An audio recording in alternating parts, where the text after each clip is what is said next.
मैंने किया है। वो माता पिता भी कहें कि हम दोनों को बांध ले, हमारे प्रिय पुत्र को नहीं माने। फिर मेरे भाई बहन कहें कि हमारे भाई को छोड़ दो, हम दोनों को बांध दो, भाई माने भी पड़े। हमारी प्रिय पत्नी भी कहे कि मेरे प्रिय पति को छोड़ दो, मुझे बांध ले, माने भी पड़े। अरे जिसने किया है उसको बांधना पड़ेगा, फिर काय को बुरा करते हो अपने परिवार के लिए। याद करो उस दिन की जिस दिन किसी की सिफारिश काम में, जिन बीवी बाल बच्चों के लिए, पत्नी वाली पुत्रों के लिए आपने दुनिया भर का बुरा काम करके घर समेटा, घर में समेटा, बनना पड़ेगा तुम्हें। तो जो कर कर्म पाए फल सोई, निगम नीति अस्तर सब कोई, काऊ न कोई सुख दुख दाता, मिलकर कर्म भोग सब धाता। और कर्म प्रधान विश्व रच राखा, जो जस करे सो तस करे। किसी के संग दोष में मत लगना, को न कुसंगति पाए न कोई भी होगा। तो इस तरह कि जी इसको कह के अपन समाप्त करेंगे।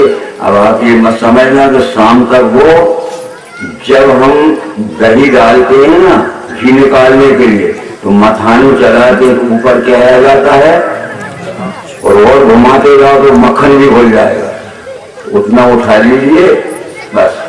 इस तरह से सार सार को गह रहे दूसरा देर हो रहा है, सदगुरु चाहिए जैसे सूख हुआ, तो सार को पकड़ लीजिए, अपन समझदार हैं भाई हो। और इतना एक प्रसंग आता है, इसके बाद छोड़ देंगे।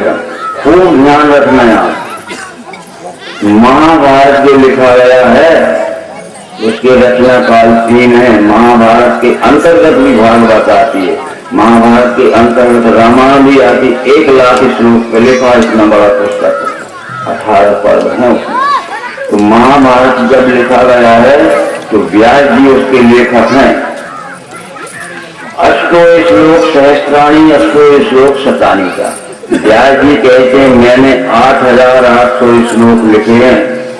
तो इसका नाम महाभारत नहीं है, इसका नाम जय संहिता है।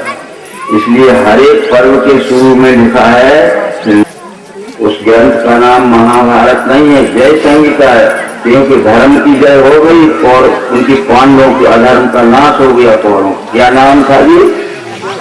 हर एक पर्व के शुरू में लिखा है नारायण नमस्कृत नरं चैव नरोत्तम देवी सरस्वती चैव ततो जयमुदीरये। मैं नारायण को, देवी सरस्वती को नमस्कार करके जय संहिता लिख रहा हूँ।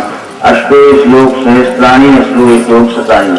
मैंने जो लिखे हैं 8,800 श्लोक लिखे हैं। आज भी महाभारत रखा है, अपने सामने रख लेना और व्यासोवाद श्लोक निकाल लेना। यहाँ सरवर तो आज रामबाण दवा होती है नहीं, तो कृष्ण जी ने गर्भपात बचा लिया। उसके बाद परीक्षित का जन्म हुआ।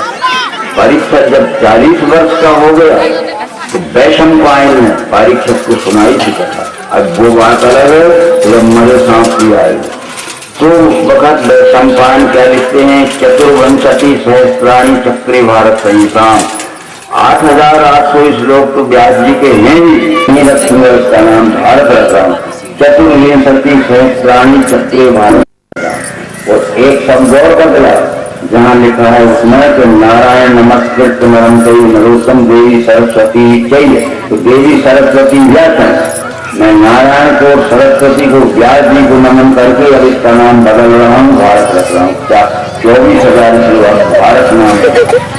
और उनकी लगभग 1 शताब्दी बाद दूसरी ने कहा सौंताली ऋषियों, तो एकम सत सहस्त्राणी मई उत्तम हो, एकम सत सहस्त्राणी मई उत्तम। 1,00,000 श्लोक मैंने किए हैं, तुलसी जी कहते 100 वर्ष बाद। एकम सत सहस्त्राणी। 18 से 16 से 22 वर्ष तक की महिला जो होती थी वो अनमैरिड होती थी, पर शादीशुदा नहीं होना चाहिए, उस चुनाव में खड़ी होती थी। तो त्रेता में तारा, मंदोदरी, अहिल्या ये 20 सुंदरी तरुणी थी। और द्वापर की 2 सुंदरी थी, कुंती और द्रौपदी, 5 कन्याएं कहलाती। फिर आज तो उनको चुनाव में कन्या लिख दिया गया, क्योंकि शादी नहीं है तो कुमारी लिखा गया। कल शादी कर ले, कुछ भी हो जाए, पर आज के रिचार में 5 कन्याएं। ठीक, तो ये पति होता है नहीं होता। 40 करोड़ महिलाएं हैं भारत में, तो राष्ट्रपति 40 करोड़ महिलाओं का पति है कि नहीं? कौन सा पति? संरक्षक। यदि किसी ने मर्डर किया है तो लोअर कोर्ट में उस महिला की समझ आएगा, राष्ट्रपति ने कह दिया छोड़ दी गई। वो 40 करोड़ महिलाओं का पति है, दूल्हा है, संरक्षक है। तो ये वो लिखा है भारत में कि गुरु पोस्ट ग्रेजुएट बड़े बड़े पोस्ट में, तो सब लड़कियों का पति है कि नहीं? और किसी लड़की के साथ कोई लड़का अभद्र व्यवहार करता है तो वो कुलपति महोदय जिम्मेदार इन्वेस्टिगेशन करें या पनिशमेंट करें। हमारा जाना हुआ एक विद्यार्थी निकाला गया है, अब वो कर्नाटक से, बेंगलोर से एक विद्यार्थी निकाला गया, यूनिवर्सिटी में पढ़ रहा था, तो उसने कुछ चरित्र में दिखाया जाता है, उसको निकाल लिया, उसको चरित्र में लिख दिया कि हम भारत के किसी बड़ी यूनिवर्सिटी में इसको प्रवेश न मिले, वो घर में बैठा उसके चरित्र में। इसलिए ये चरित्रहीनता की बातें रहती हैं। तो कौन सा किसी लड़की के साथ कोई लड़का अशिष्ट व्यवहार करेगा तो उसको पनिशमेंट दंड दे सकता है, वो रेस्टिगेशन हमेशा के लिए निकाल सकता है। तो पति का यह तो भागवत में लिखा है, अपने घर में जाकर पढ़ लेना 5 मिनट। तो ये कहा था कुंती ने, ये द्रौपदी विश्व सुंदरी तरुणी है, अकेली मत छोड़ना, संरक्षण के लिए एक न एक इसके पास रहना, कोई उठा देगा। इस पति का हमारे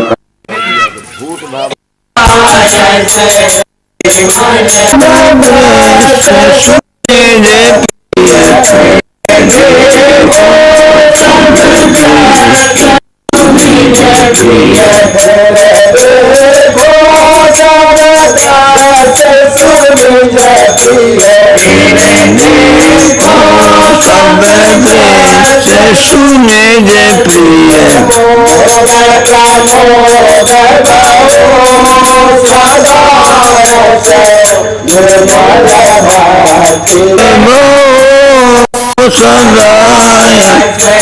निर्मल भक्ति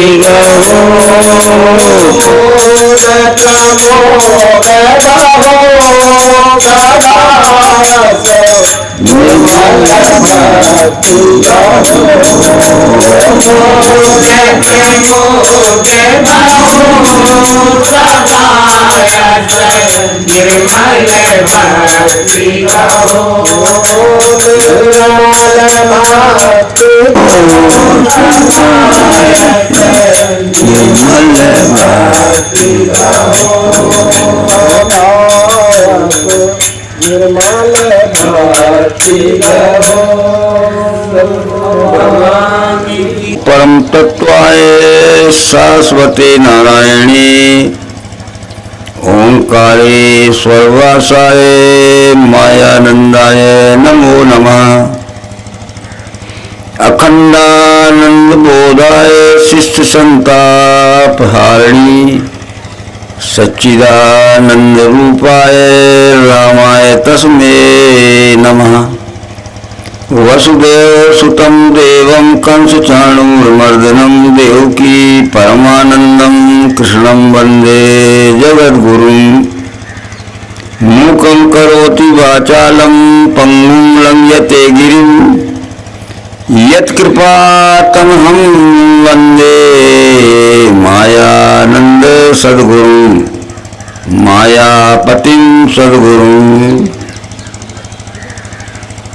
परम मंगलमय विश्वरूप परमात्मा और परमात्मा स्वरूप तत्वदर्शी सदगुरु के चरणों में हार्दिक नमन करते हुए उपस्थित पुण्यवान ग्राम लाहौद के जो भाई बहन और अबाल वृद्ध सभी यहाँ उपस्थित हैं, किसी कारण से उपस्थित नहीं हो सके हैं, उन सभी का क्षेत्रीय ग्रामों से आए हुए जो ज्ञान प्राप्ति के इच्छुक हैं अथवा ज्ञान प्राप्त कर चुके हैं, उन सभी भाई बहनों का भी हार्दिक अभिवादन करते हुए आज के प्रसंग में थोड़ी सी आधी कथा रह गई थी राजा बैन की, फिर हरिश्चंद्र राजा के विषय में भागवत के प्रमाण से समझाया जाएगा।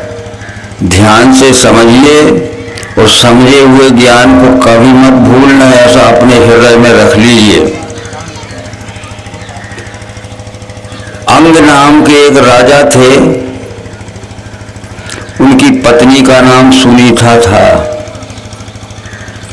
उससे एक बैन नाम का पुत्र उत्पन्न हुआ था।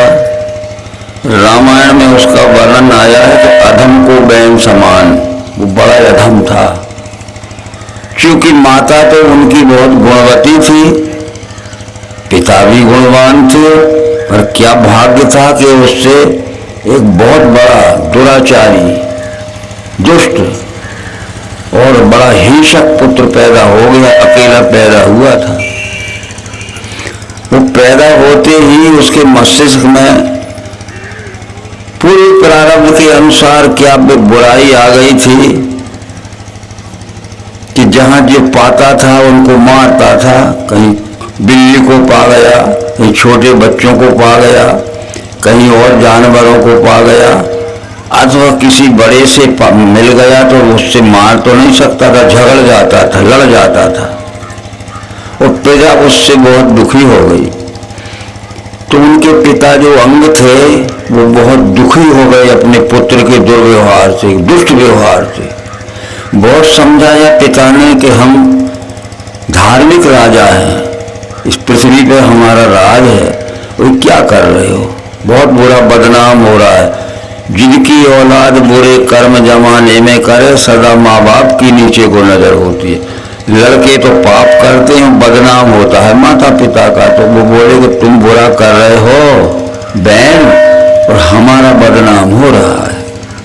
जब नहीं माना तो एक दिन राजा अंग अपनी पत्नी सुनीता को बिना बताए, वो पुत्र से तो संबंध दूर ही था, आधी रात को उठ के चला गया, लापता हो गया, नहीं रहना चाहते, चला गया।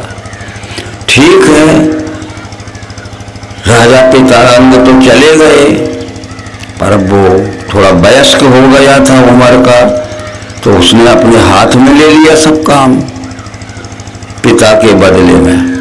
मंत्री परिषद भी थी, मंत्रिमंडल रहता ना राजा का, तो मंत्री समझाने लगे कि बेटा जब तुम्हारे पिता चले गए हैं तो तुम्हारे राज्य चलाना तुम्हारे हाथ में आ गया, क्या करते हो। तो और ज्यादा बुरा बोलने लगा। एक बार सब मंत्रियों ने कहा कि कुछ निर्णय कर लेना चाहिए, अब ये नहीं चलेगा। तो मंत्रियों ने एक सलाह कर ली, सर्वसम्मति कर ली कि इसको पदच्युत कर देना चाहिए, पदच्युत करना चाहिए। तो उसको बुलाया बैन को और सबने एक सलाह से कह दिया कि आज से आप राजपद से हटा दिए गए।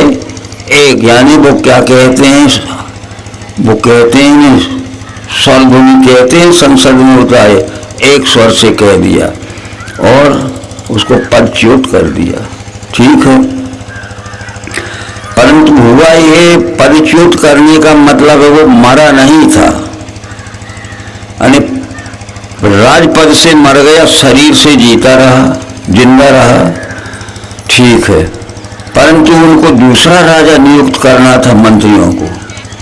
दूसरा राजा, जैसा कि भागवत के 5वें स्कंद में लिखा है कि उस राज्य पद पे दूसरे को बैठालना था, पर उस राजा का अंग का एक ही लड़का था और माँ भी मंत्रियों से सहमत हो गई कि पुत्र को अच्छा भगाया। तो राजा को भूपति कहते हैं, भूपति यानी पृथ्वी का पति कहते हैं नहीं। तो कितनी प्रजा रहती है उसके राज्य की, जहां तक राज फैला। तो इसमें लिखा है कि नियुक्ति के लिए उन्होंने एक उपाय सोचा कि राज्य में 4 प्रकार के लोग रहते हैं, ब्राह्मण, क्षत्रिय, वैश्य और शूद्र। तो सबसे पहले राज्य के शूद्रों को बुलाओ और उनसे कहो कि भैया तुम्हें अधिकार पहले दिया जाता है, अगर तुम राज्य चला सकते हो तो तैयार हो जाओ। ठीक है, उसका मतलब है कि वो पैरों को मथन किया, ये पाँव को मथेला।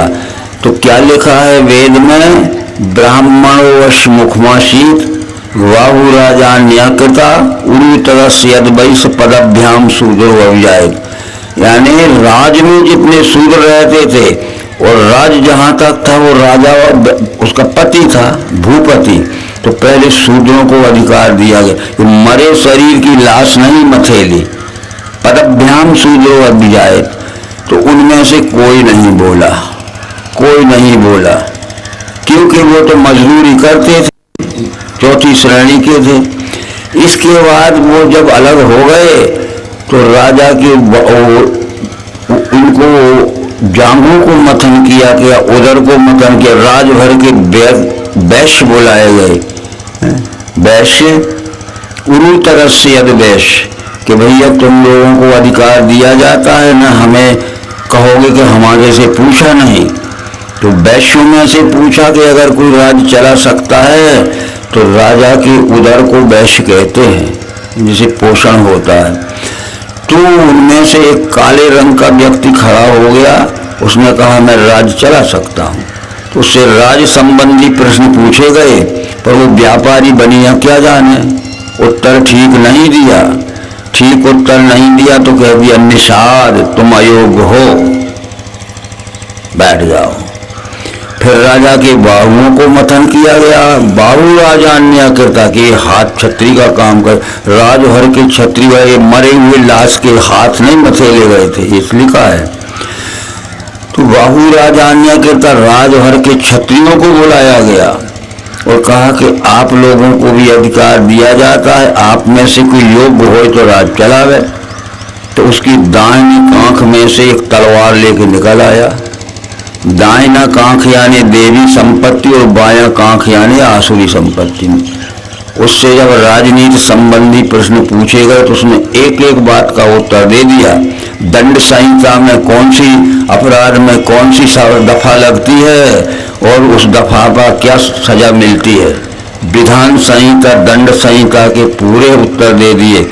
तो वो उसको गद्दी पे बैठा लिया, उसका नाम हुआ पृथु।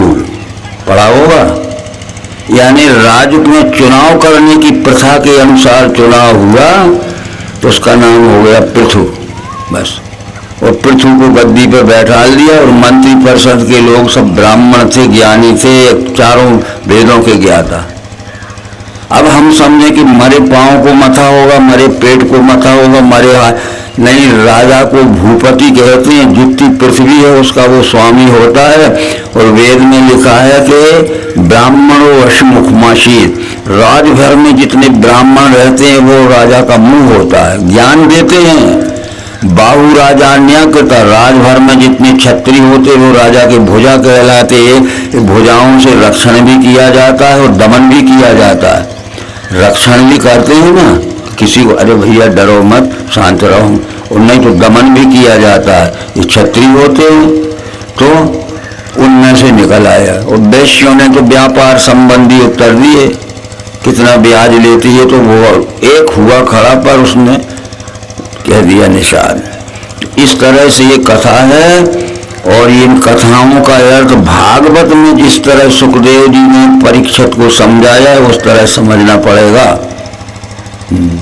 मथन समझ गए, 4 वर्णों में से पहले शूद्रों को मौका दिया गया, कोई बोला ही नहीं। फिर वैश्यों को मौका दिया गया, यानी उरु तरह से अदवैश्य, उनमें से एक व्यक्ति बोला तो उसने राजनीति संबंधी उत्तर नहीं दिए। फिर क्षत्रियों को बुलाया गया, राजा के भुजा क्षत्रिय होते हैं, उनमें से दाहिनी आंख में से एक व्यक्ति निकल आया। उससे जब प्रश्न किए गए तो उन्होंने पूरा उत्तर दे दिए 100%। उसको गद्दी पे बैठा गया, एक चुनाव की प्रथा के अनुसार उसको सिलेक्शन किया गया, उसका नाम हुआ पृथु। पृथु जब गद्दी पर बैठ गया तो उसने प्रजा का संचालन किया। फिर भूखों मर रहे थे लोग, लुट रहे थे लोग, पिट रहे थे, कोई चोरियां हो रही थी, कोई इंतजाम नहीं। उसने गद्दी पर बैठ के जब भूखों मर रहे थे तो पृथ्वी को धो लिया, ऐसा लिखा है। पहले पृथ्वी को दोहा, यानी उसने कुएं खुदवाए, जल के स्रोत खोजे, जहां पानी नहीं जाता था वहां पानी बहाए गए, और जहां पानी नहीं आया तो वहां से पानी में पर्याप्त अनाज पैदा लगे। तो पहले तो खुशहाल हो गए लोग। पृथ्वी को दोहा और कहते सील तक तो पृथ्वी रूपी गौ को दोहा। तो पहले तो ये खाने पीने के सामान से लोग खुशहाल हो गए। फिर उसने और खनिज संपदा निकाली, भूगोल भूगर्भ शास्त्र से कि हथियार बनाए जाते हैं राज्य में लड़ने के लिए, तो लोहा कहाँ निकलेगा, बॉक्साइट कहाँ निकलेगा, उसने पृथ्वी को और भीतर खोदा, क्योंकि ये एल्यूमिनियम के तार निकलते हैं, इनको बॉक्साइट धातु कहते हैं एल्यूमिनियम, ये खोदे गए भूगर्भ शास्त्र से। और लोहा कहाँ निकलता जिससे हथियार बनेंगे, ये सब पृथ्वी को अन्न से दुआ, ये भी में हथियार लगते इनसे दुआ और भी सब, तो पृथ्वी को इतना दुआ कि पूरा उसने उसके खुशहाल कर दी प्रजा को, वाह वाह हो गया। और उस पृथ्वी राजा का कीर्ति इसमें लिखी है कि उसका राज उदयस तक फैल गया और प्रजा खुशहाल हो गई। तो पृथ्वी को तो आज हमारी सरकार ढो रही है। राम के समय में क्या हुआ कि फूलहि फलहि सदा तरु कानन रहहि एक संगज पंचानन, 12 महीने फल फूल मिलने लगे। अरे अभी जब तक ये ट्यूबवेल नहीं बने थे, बोरवेल नहीं बने थे, कुआं नहीं थे, तो नहरें नहीं कटी थी, तो अकेले बरसात के पानी के भरोसे हम रहते थे, और बरसात में पानी नहीं गया तो फसल नहीं, भूखों मरते थे। इस तरह राज्य के लिए जो हथियार के लिए जो और धातुएं लगती थी, जैसे आज भी पृथ्वी को कैसा दोहा जा रहा है। एक समय हो गया कि हमें हाइड्रोजन बम बनाना है, एटम बम बनाना है, तो इस पृथ्वी में खोजा गया कि प्लेटिनियम और यूरेनियम धातु कहाँ निकलती है, जिससे परमाणु बम बनता है, हाइड्रोजन बम बनता है। तो पृथ्वी के अंदर एक धातु खोजी गई, उस धातु का नाम है प्लेटिनियम और यूरेनियम, वो यहाँ लाई गई, उसमें से फैक्ट्रियाँ खोल के बड़े बड़े बम बनाए गए। तो बम तो होता है छोटा, पर 10 मील तक के घास जल जाते और मकान टूट जाते, यहाँ पटक दे। ये इस तरह से राज्य की रक्षा के लिए और भूखों मरने से खुशहाल रहे, क्योंकि पृथ्वी में क्या नहीं होगा, 12 महीने पानी मिलेगा तो कपास बोले हो तो कपड़े बन जाएंगे, केले टमाटर भिंडी अब 12 महीने मिलने लगे। इस तरह सब उसने सारा प्रबंध कर दिया, उसकी कीर्ति हो गई। तो इसका ये अर्थ मत समझना कि पृथ्वी कोई गौ थी 4 पांव की। अरे 4 पांव की गौ तो वैसे ही है, चारों वर्ण के लोग तो यहाँ रहते हैं, ब्राह्मण क्षत्रिय, इनके हित के लिए उसने सब कुछ किया। आगे भागवत आप पढ़ लेना, इस विषय में वो बात रह गई थी। और वो मरा नहीं था, उन्हें ध्वनिमत से कह दिया कि तुम्हें राजपद से हटा दिए गए। आज भी कोई बात आती हमारी संसद में तो ध्वनिमत से पास हो जाती है, सब एकदम कह देते हैं कि हो जाना चाहिए, हटा दिया, पर वो जिंदा रहा। पर उसके बदले में दूसरे को गद्दी पे बैठाना, तो राज्य की प्रजा को मौका दिया गया। तो पहले शूद्रों को अधिकार देते, न कहोगे हमारे से पूछा नहीं, फिर वैश्यों को अधिकार दिया, मैं पूछा, ये अयोग्य निकले, पर क्षत्रियों को जब बुलाया तो उसने उत्तर दे दिए, सब काम कर दिए। दूसरी बात इसमें आती है हरिश्चंद्र की कथा। हरिश्चंद्र की कथा आप लोग अच्छी तरह ध्यान से समझेंगे, हमारी बहनें, हमारे भाई। हरिश्चंद्र नाम के एक राजा हो गए हैं। जब विश्वामित्र जी का कर्जा चुकाने के लिए वे काशी में बिक गए, ऐसा सुना होगा, पढ़ा होगा, अपनी पत्नी के सहित, और छोटा बच्चा था एक रोहित नाम का। तो विश्वामित्र जी का कुछ कर्जा चढ़ गया था, तो उनका सब खजाना भी दे चुके थे वो, और सब कुछ दे चुके थे, पर अब देने को कुछ नहीं था। तो विश्वामित्र ने कहा कि इतना बकाया और रह गया है, वो चुकाओ, अब तुम्हारे हाथ में कुछ नहीं है, न खजाना है, न राज्य की कमाई है, न कोई टैक्स है। तो वो अपनी पत्नी के सहित और छोटे बच्चा रोहित के सहित जाके काशी में बिक गए। एक डोम के यहाँ, डोम जानते हो, जिसे आजकल हम स्वीपर या भंगी कहते। तो राजा की सुकुमारता देखते हुए उस डोम ने राजा के शरीर के मेहनत का काम नहीं दिया। उससे कहा कि गंगा किनारे मणिकर्णिका घाट है, वहाँ श्मशान बना हुआ है, जब मुर्दे जाते हैं तो वहाँ टैक्स लेके उनको जलाने या दफनाने दिया जाता है। वहाँ श्मशान घाट पे बैठो, गंगा किनारे मणिकर्णिका घाट, और कोई मेहनत का काम नहीं दिया, छाया में बैठो, दिन भर में जितने 100 आवे उनके टैक्स वसूल करो, फिर शाम को आ जाया करो, ठीक है। परंतु इस भागवत में लिखा है कि हरिश्चंद्र ये सूर्यवंश का था। हरिश्चंद्र के 13 पीढ़ी बाद भागीरथ आया और भागीरथ गंगा लाया। तो भागीरथ के 13 पीढ़ी पहले हरिश्चंद्र काशी में गंगा नहाता था। कहाँ से गंगा लाया, वो तो पहले से रखी थी। समझिए आप, बुद्धि का काम देखिए। किसने कुछ लिख मारा, आंख मूंद के लिख मारा, आंख मूंद के हम मानते हैं। हरिश्चंद्र के 13 पीढ़ी बाद भागीरथ हुआ, उसी कुल में सदी संतान में, और कहते भागीरथ गंगा लाया। तो फिर भागीरथ के 13 पीढ़ी पूर्व में हरिश्चंद्र गंगा नहाता काशी में मणिकर्ण घाट में। लाया हुआ कि पहले से थी? तो काय को मानते हो कि गंगा लाया? फिर इसका विचार करना पड़ेगा। वो भी विचार ये करना पड़ेगा कि भागीरथ के जो पूर्वज थे वो सगर के वंश के थे। उनने सोचा कि गंगा जी की विशाल धारा का पानी पहाड़ों से बहते हुए और अरब सागर में गिर जाता है, बंगाल सागर में गिर जाता है, समझ गए नहीं? तो इस पानी का कोई उपयोग नहीं होता है। तो इस पानी को आबादी वाले बड़े बड़े नगरों में से और उपजाऊ भूमि से बहाना चाहिए। जो पानी से तरसते थे और पानी नहीं मिलता था तो उपजाऊ भूमि में भी बरसात के भरोसे हम करते थे, और फिर भी पानी नहीं गिरा तो कुछ अनाज नहीं होता था, न 3-4 गुना अनाज पैदा होता था। तो भागीरथ के पूर्वजों ने उसको गंगा की विशाल कैनाल को, जो पहाड़ों से बहती हुई समुद्र में गिरती थी, आबादी वाले बड़े बड़े नगरों में और उपजाऊ भूमि में उपयोग नहीं होता था, उन्होंने 70% काम पूरा किया और उनका कार्यकाल समाप्त हो गया। काम पड़ा रहा, कुछ रुकावट आ गई होगी, काम पड़ा रहा। परंतु जब भागीरथ का जन्म हुआ तो उसने देखा कि इतना काम हो गया है, काम और 30% लगभग थोड़ा रह गया। तो भागीरथ ने फिर उस काम को आगे बढ़ाना चाहा, जो उनके पूर्वजों ने अधूरा किया था, ठीक है, बढ़ाना चाहा। तो वो जान्म राजा की सीमा में से गंगा की धार निकलने वाली थी। तो जान्म राजा ने कहा कि मेरे राज्य की हद में से ये धारा निकालोगे तो सैकड़ों गांव उठाना पड़ेंगे और कितनी भूमि दब जाएगी, मैं नहीं निकालने दूंगा। तो भागीरथ ने कहा कि जितना नुकसान होगा उसकी भरपाई हम करेंगे, तुम्हारे गांव उठेंगे, हम कितने में बसाना पड़ेंगे दूसरी जगह गांव आबादी, और कितनी भूमि का नुकसान होगा उसका मुआवजा हम देंगे। तो जाम राजा ने कहा कि ठीक है, नुकसानी दोगे, परंतु जब मेरे राज्य के आगे बहाना पड़ेगा तो उसका नाम जानवी रखना पड़ेगा। इसलिए गीता में गंगा का नाम जानवी रखा है कि नदियों में मैं जानवी।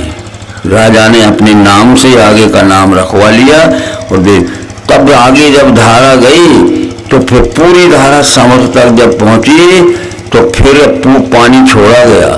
तो बड़े बड़े आबादी वाले नगरों में से जहां लाखों की आबादी थी खूब पानी जाने लगा, और फिर जहां पानी उपजाऊ जमीन को नहीं मिलता तो 3-3 फसलें लेने लगे। जैसे आज तो पुरखे तर गए, प्यासों मरते थे, भूखों मरते थे, ये पुरखे तर गए कि हड्डियां डालने से तर गए।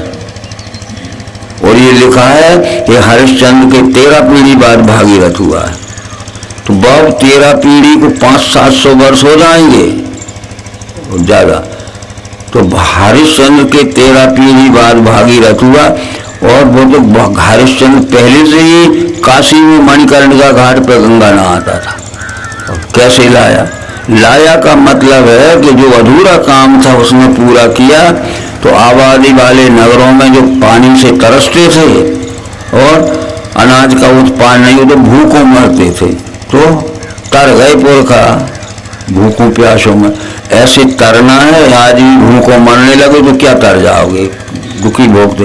तो इस तरह से भागवत का दूसरा प्रसंग सोचिए।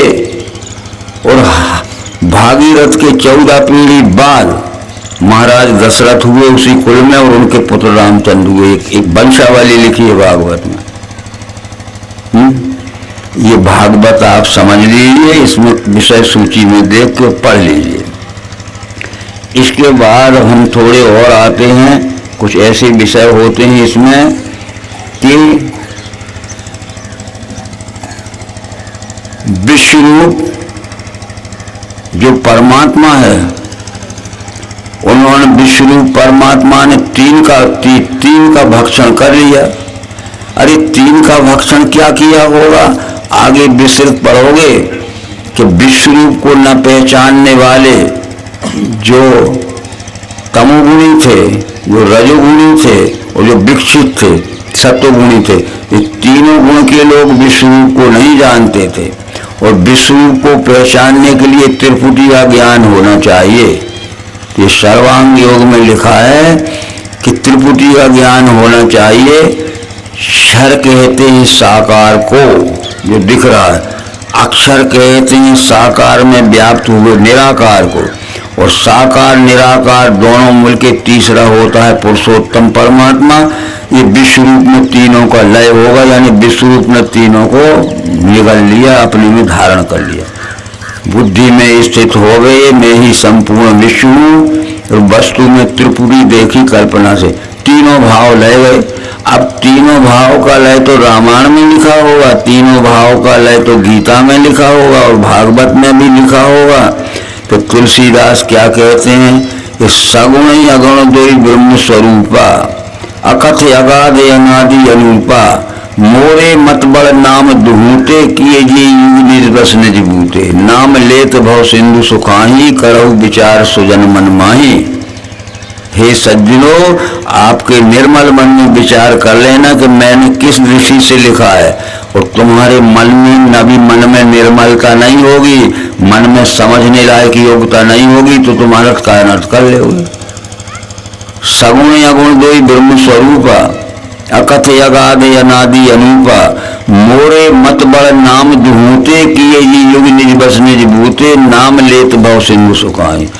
अब ये बात को आप समझिए कि नाम लेत भव सिंधु सुखाई के नाम कहत भव सिंधु सुखाई। ध्यान यहाँ दीजिए। एक आदमी वहाँ बैठे, जो मिलने आवे वहाँ बैठालते जाना, फूल बाद में चढ़ा देगा। सब आप सब उनकी तरफ देखने लगते हो, तब तक हमारा एक सेंटेंस निकल जाता है। उधर बैठिए, आप बैठे तो हो, जो आए यहाँ बैठालते जाइए, बाद में सब प्रणाम कर लेंगे और करवा लेंगे। सगुण अगुण दोई ब्रह्म स्वरूपा, अकथ अगाध अनादि अनूपा, मोरे मत बड़ नाम दुहूते, किए जी युग निज बस निज बूते, नाम लेत भव सिंधु सुखाई। नाम लेत भव सिंधु सुखाई लिखा है रामायण में, के नाम कहत भव सिंधु सुखाई। इसका अंतर समझ लीजिए आप। हम नहीं समझते क्योंकि हम समझाने वाले नहीं मिले, हम तो वैसे ही ना समझते और ना समझ और मिल गए हमारे गुरुदेव, तो अंधविश्वास पे अंधविश्वास बढ़ गया। नाम लेत भव सिंधु सुखाई, करहु विचार सुजन मन माही, कि नाम कहत भव सिंधु सुखाई। इसमें अंतर क्या है? किसी के पेट में दर्द है तो हम कहते हैं औषधि कहत रोग मिट जाही, कहते हम नहीं जाने तुम का कह रहे हैं, ऐसे कह रहे हो ना। किसी के पेट में दर्द, सिर पटक के तड़प रहा है तो औषधि कहत रोग मिट जाही, औषधि घटत रोग मिट जाही, और औषधि लेत। देखो कहने में लेने पर। किसी को भूख लगी है तो भोजन कहत भूख मिट जाही, भोजन रटत भूख मिट जाही, और भोजन लेत। देखो लेत में कहत में ये फर्क है। तो ये तुलसीदास जी ने लिखा है, वेद मंत्र का भाषांतर, न गच्छति बिना पानम, व्याधि औषधि शब्दता, विनय परोक्ष अनुभवम ब्रह्म सबेर मुझे। और शब्दों में औषधि औषधि कहने से रोग नहीं जा सकता, औषधि खिलाना पड़ेगी। और भूखे आदमियों को शब्दों में भोजन भोजन भोजन भोजन कहते रहोगे, 24 घंटा भूख नहीं, भोजन खिलाना पड़ेगा। न गच्छति बिना पानम, व्याधि औषधि शब्दता है। शब्दों में औषधि कहने से न गच्छति, व्याधि व्याधि नहीं जा सकती। इसलिए शब्दों में ब्रह्म ब्रह्म ब्रह्म ब्रह्म, परमात्मा परमात्मा कहने से, विश्वरूप विश्वरूप कहने से विश्वरूप का ज्ञान नहीं होता। विष्णु की पहचान कराना पड़ेगी। तो ये तो विनय पत्रिका में उन्होंने लिखा कि शब्द ज्ञान अत्यंत निपुण भव पार न पावे कोई, निष्गृह मध्य दीप की बात अंतम निर्मित नहीं होए। षडरस बहु प्रकार व्यंजन कोई दिन मुर रहन बखाने, पर बिन बोले संतोष जन सो खाए सोई पे जाए। भूखे के सामने षडरस व्यंजन का दिन रात भाषण कर देना और भूख मिटी। षडरस बहु प्रकार व्यंजन कोई दिन मुर रहन बखाने, दिन रात भूखे के सामने कसमई मालपुआ सब कुछ भी भोजन मुक्ति और हलवा पूरी कह रहे हैं और कहना मिट गई भूख।